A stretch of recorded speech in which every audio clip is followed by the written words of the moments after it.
Ganda na mga bossing, sa naghahanap po dyan ng SUV, 7-seater, diesel engine, automatic transmission. Ito, available tayo mga boss. Legendary Isuzu MU-X ulit to mga boss. Noong nakaraan, nakabenta tayo na ito, I think 2016 yun or 2017.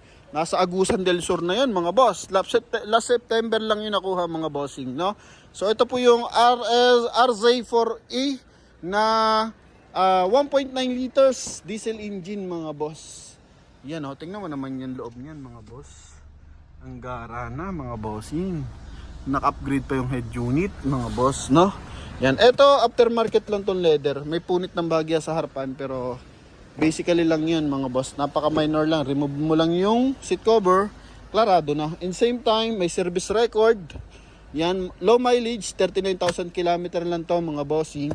Then presyo na ito, 990 sa atin. Makuha nyo lang to sa halagang 920 kasama yung transfer of ownership. Kulay white yung ating unit mga bossing ha. R18 yung mag. So sa mga interesado, ito explain natin kung ano meron dito.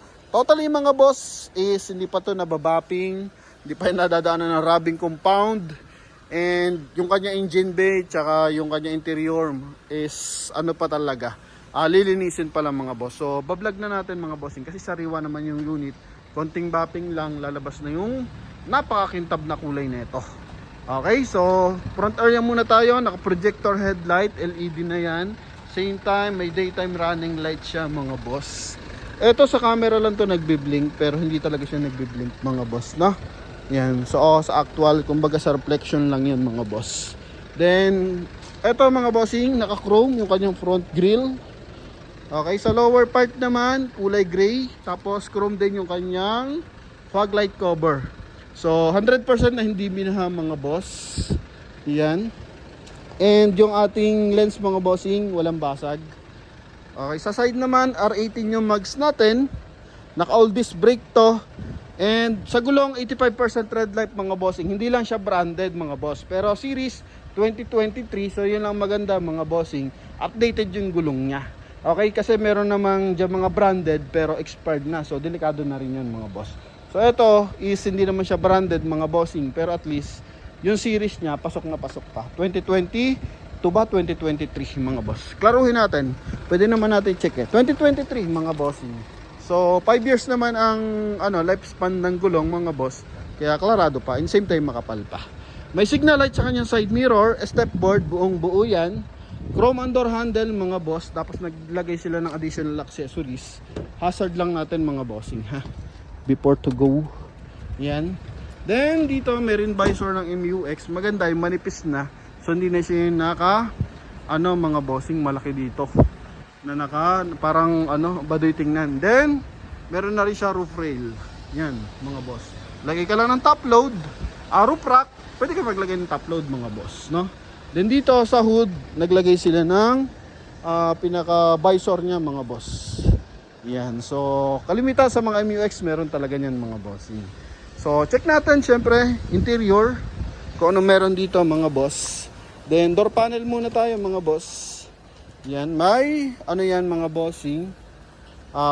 Tag dito, accent na kulay blue. Ilaw yan mga boss once naka-open yung ating headlight.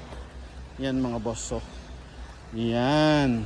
Okay, then dito ornament accent na kulay black, pattern sa kanyang central locking na glossy din, kulay black din mga boss. 3M ang tint. Leather niya, hindi pa siya punit mga boss. Then sa steering wheel natin, naka factory leather. Yan, mileage natin dito 39,609. And power fold yung ating side mirror. Yan, power fold. Yan mga bossing. And power adjust. Yun mga boss. Lakas na response mga bossing. Yan ha. Okay, so ito yung kanyang interior. Upuan. Ganda sana creamy yung kulay tsaka kulay black. Yung alam may punit dito kapiraso. Then sa ceiling natin kulay beige din mga boss. Yan, so dito leather. So wala mang mga punit. And same time naka 2 din audio system to. May YouTube, Google mga boss. Then nagbabasa na rin siya ng kilometer reading mga bossing, no? Yan. So sa video pakita natin malinaw yung video nito mga boss. Yan mga bossing. Then meron pa siya ditong monitor. So I think eto mga boss, hindi kasi siya nagre-reflect dito. Kung ano yung palabas dito ngayon, hindi siya nagre-reflect dito. So wala yan. Okay? So possible to mga boss, sa USB to gumagana. Kasi pang stock talaga to ng MUX. Okay, sun visor. Eto mga boss with mirror.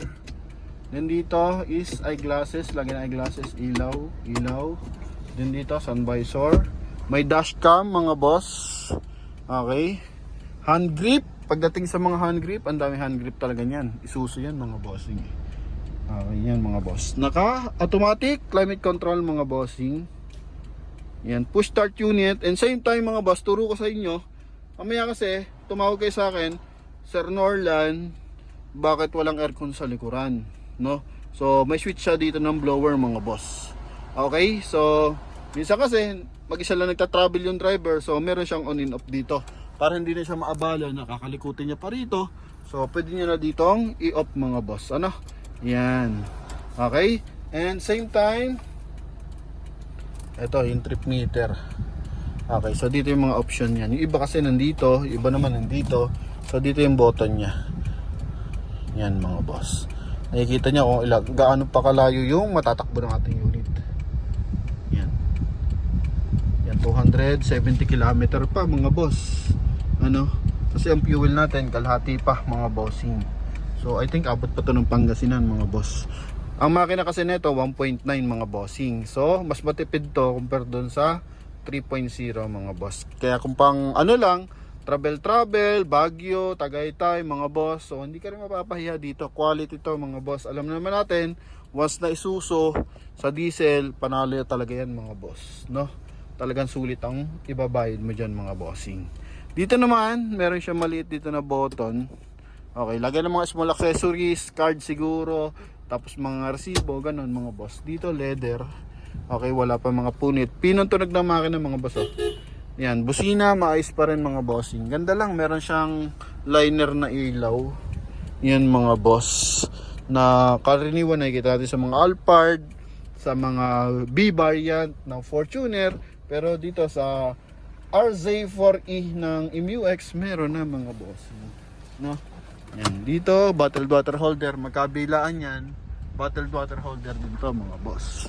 Okay, yun. So check natin yung kanyang likuran mga boss. Okay, dito lang sa upuan, punit yan, aftermarket lang naman, pero yung upuan niya klaradong klarado, napaka unat na unat pa mga bossing. Armrest, yun o. Armrest niya mga bossing.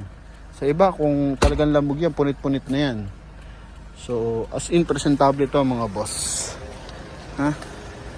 May mga kuting gas-gas sa rubber, pero normal na yan mga bossing. Pag nilalagyan kasi nila ng mga wax, dun yan nagkakaroon ng mga bossing reaction. So armrest, may armrest siya dito mga boss. Ito yung kanyang trunk compartment. 7-seater yan, dinapa ko lang yan mga bossing. Then ito nga yung ating monitor sa likod. Okay. Then dito may switch din siya dito ng aircon mga boss. Ay doon pala, pag pinatay pala doon mga boss, patay din dito oh. Yun, so nandun pala yung main switch mga bossing. Alright, so yun lang. Maluwag to mga boss. 7-seater, all disc brake. Ganda oh, ganda ng tindig mga bossing. Sa likuran, kulay gray. Yung lower part, may 2-eye sensor, may reverse parking camera.